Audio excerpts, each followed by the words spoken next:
Last time on Low Budget Binge.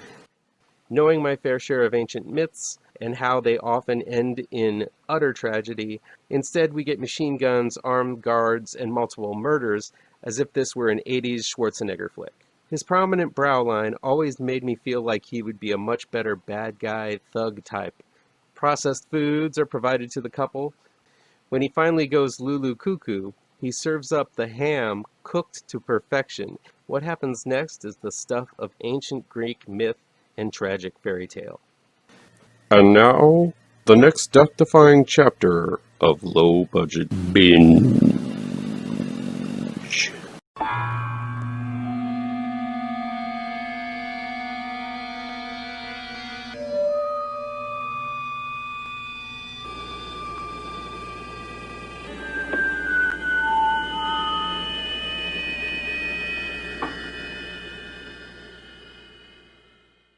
Welcome back to ML Miller Frights, a part of the Kings of Horror Network. I'm ML Miller.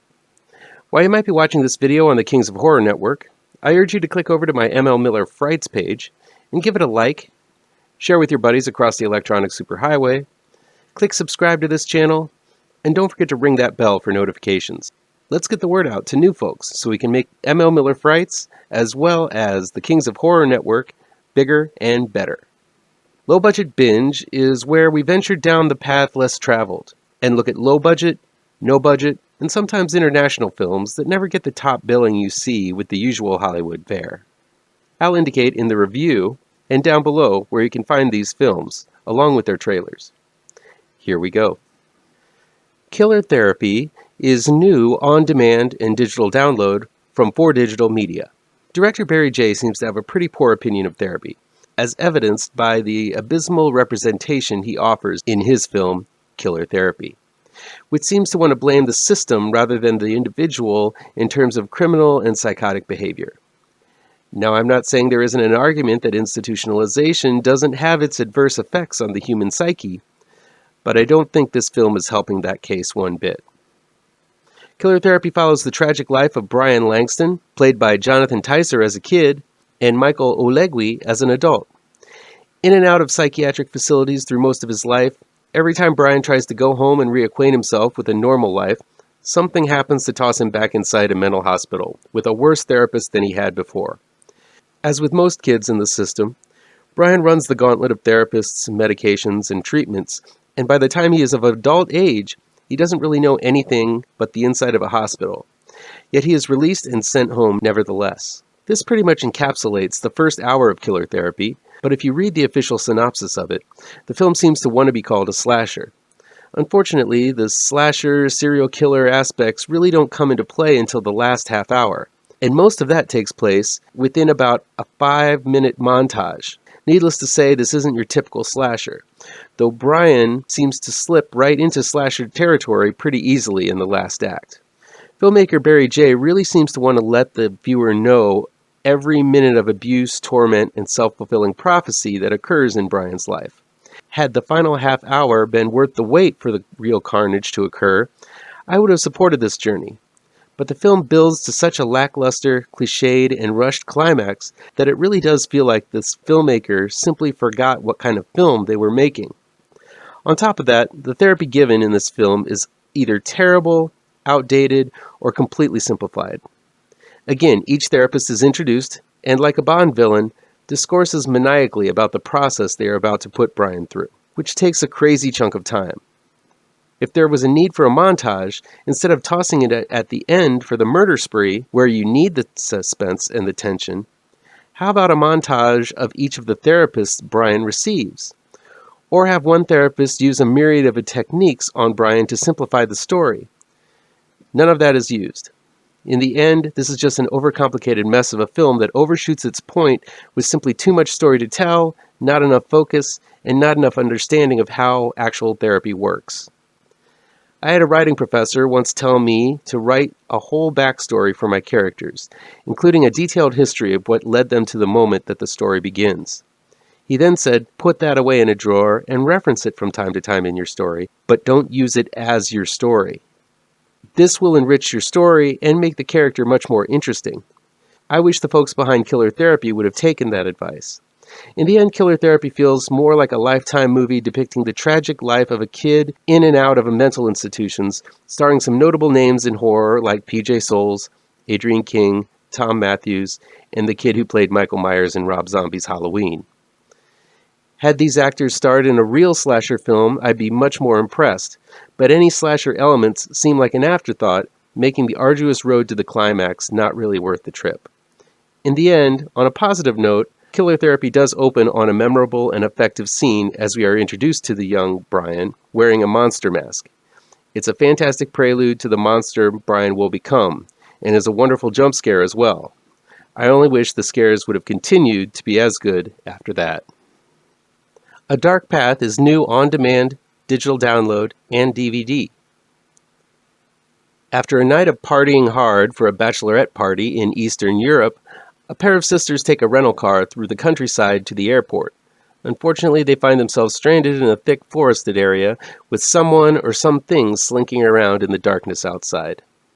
The opening 10 to 15 minutes of A Dark Path are by far the best. This is where we get to know a bunch of talented actresses, led by McKenna Goyler and Mari Beasley, as two sisters. Goyler's character Abby is the older, more responsible sister who is rumored to have a wild side but rarely shows it. Her younger sister Lily, played by Beasley, is the hellion, constantly urging her older sister to lighten up. While this back and forth gets tired later in the story, the opening scenes are not only great as letting us to know who these girls are and how different they are from one another, but they also feature some genuinely funny lines that had me laughing out loud numerous times. Two of the four members of the group leave after the opener, and I think that's the mistake filmmaker Nicholas Winter makes. I don't know why all four of these infectiously fun gals wouldn't be put in a car and forced to take on the evils the two sisters will soon face. I get trying to make this an intimate story about two sisters becoming closer, but cutting the cast in half after just introducing them simply doesn't make sense, especially when this quartet make for a very fun and genuinely realistic group to follow. Things begin to get cliched pretty early on when a flat tire and no cell service leave Abby and Lily stranded in the woods in the middle of nowhere. The pace of the film, which started out fast and furious, decelerates to a crawl as the characters move cautiously through the woods, discover a pair of other drivers, and stumble upon some kind of sneaking and slobbering creature in the woods surrounding them. This leads to a little cat and mouse, with the group losing each other and then finding each other, only to be offed by the monsters. The plot really slugs along here, and it seems Winter is simply padding the film for feature length at the painfully slow sequences of the gals hiding in the woods from a monster that moves at a pace that's more similar to a turtle. For an hour and 15-minute movie, this one is an arduous trek to take. To seal the deal that this film is going nowhere, A Dark Path features a non-ending that made me so pissed I wish I had never watched it. I know a lot of work was put into this low-budgeter. The acting is above the norm, and I even like the slimy creature effects. But if you don't have a story for your characters and monster to move around in, the whole trip just proves to be futile. And that's what A Dark Path is. A letdown of a film that started so strong. The Last Laugh is new on-demand and digital download from High Octane Pictures. It's directed by Jeremy Berg. Miles, played by Steve Vanderzee, is a struggling comedian looking for his big break. After a particularly brutal set, Miles meets up with his manager, who has good news. Miles is going to open for a big comic at one of the most popular theaters in town. If Miles nails this gig, his career will skyrocket, as there will be a talent scout in the audience. On the night of the show, Miles is suffering from the jitters, and his manager has taken away his meds because he feels this takes the edge off of his performance. It just so happens that a killer in a theatrical comedy mask is murdering various people in the crew. When Miles stumbles across one of the bodies, he's faced with a moral dilemma: report the crime and get the show canceled, or wait until after he goes on to report it and get his big break. Meanwhile, the bodies are beginning to stack higher and higher. I really like the premise of The Last Laugh. The numerous passageways, closets, and curtain-draped rooms make for a locale that suggests the murder could be right around any corner. There's also a fun mystique about the stage and horror that has worked in quite a few horror films, like the Phantom of the Opera films, Stage Fright, Curtains, among others. The kills in The Last Laugh are decent as well, with the killer being quite imposing, walking around in the shadowy corridors. The air of mystery is also pretty thick, as there are a number of people who have motive to don the mask and start killing. That said, this is a film about a comedian, and my main frustration with The Last Laugh is that none of the stand-up is particularly funny. We're given quite a few glimpses of Miles's act, and while there are plenty of people who say he is hilarious, the viewer never really gets to see that hilarity in action. The dialogue is quick and punchy between the cast, but I feel that everyone thinks it's much more clever than it actually is. Miles talks in a fast Sorkin meme speak, but it all comes off more like snarky Twitter speak than something biting or funny. The film continuously sells the viewer that Miles is funny, but never really shows it. What snippets of his actual act we do see are underwritten and lazy. And since the whole story is hinging on whether or not Miles is going to get his big break, not enough time was put into his act and presence to get me to care. Without that investment, the film kind of fell apart for me. The Last Laugh is not a complete waste of time. I really like the dilemma Miles faces as to reveal that there's been a murder or seek the fame that he desires so much. If you're simply looking for some thrilling scenes and a little mystery, it'll fill the bill. But I feel that if a little more work would have been put into the script, it would have been a whole lot better of a film. Evil Boy is new on demand, digital download, and DVD from WellGo USA. It's directed by Olga Gorodetskaya. I'm really liking the fact that Russia has been putting out some horror lately. Sputnik might have been somewhat of a misfire, but it was still an impressive offering. I also like Baba Yaga, Terror in the Dark Forest, which I reviewed a few weeks ago, and thought it was a fun, Amblin-esque, light horror venture. Add Evil Boy to the list of decent offerings from Russia. It's nothing that's going to knock the snow off your tires, but still, I can't appreciate this attempt from a country not known for their horror. After losing their own child, a couple happens upon a feral child that has been roaming the wooded areas and historical buildings of the countryside. When they take the child in, they try to love the child like it was their own. But soon, both parents separately begin to have their doubts about the true nature of this strange young man, and as the child grows older, it becomes apparent that something is definitely not right. First off, I want to point out that Evil Boy has some rough CG moments. They are well directed and disturbingly choreographed in terms of causing a scare or a startle, but the imagery itself looks to be animated into the frame in a very rudimentary way. Still, the scene where the little ankle biter goes feral on random kids teasing him in the park, friends of his parents, or his parents themselves are rather shocking nevertheless. The story is your typical adopted kid horror story where one parent is attached to the child and too busy loving it while the other is suspicious about the child. It's something that's been a staple in horror since The Omen, The Good Son, Orphan, and many others like it. While it follows the story pretty much beat for beat, the film does get redundant when the parents switch their attitudes, and while the loving parent begins to distrust the kid, the other becomes ensorcelled by it. It's kind of fun to see these shifting of gears between the parents, but it still makes for some repetitious scenes. While you're not going to see anything new in Evil Boy, I will say that there's a quality in this low-budgeter. It's put together with a deep respect for horror, and actually succeeds at making some highly effective jump scares and moments of inching tension. Evil Boy is far from original or perfect, but it works more than it doesn't. Finally, we have Shortcut, which is new in select theaters and drive-ins from Gravitas Ventures. This one's directed by Alessio Liguri.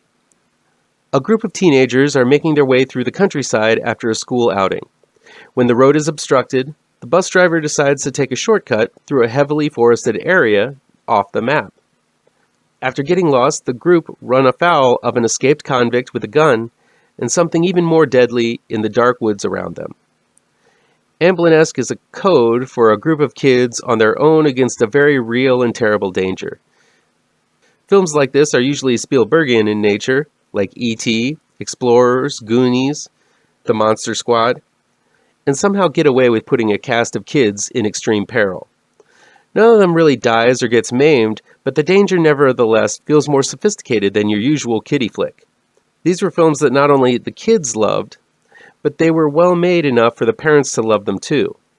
Shortcut definitely follows that pattern.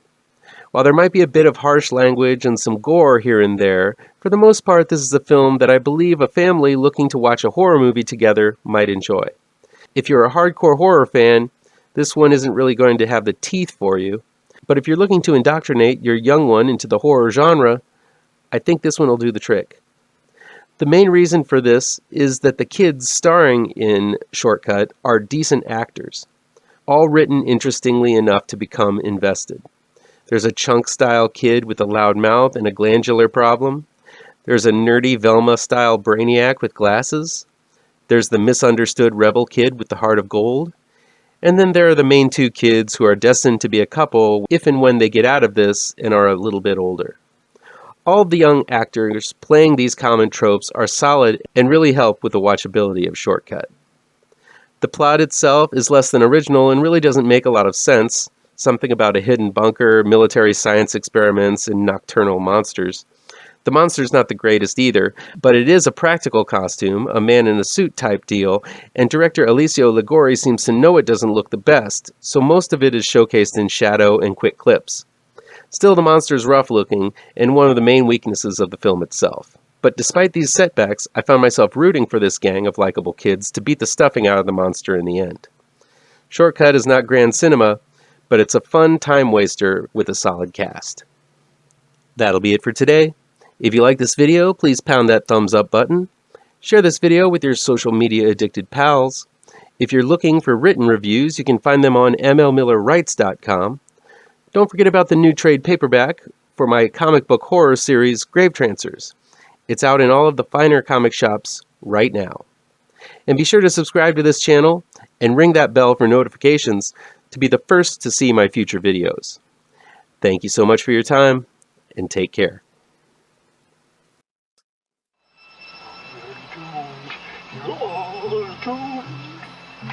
You're doomed to live the life you're meant to be, stuck inside your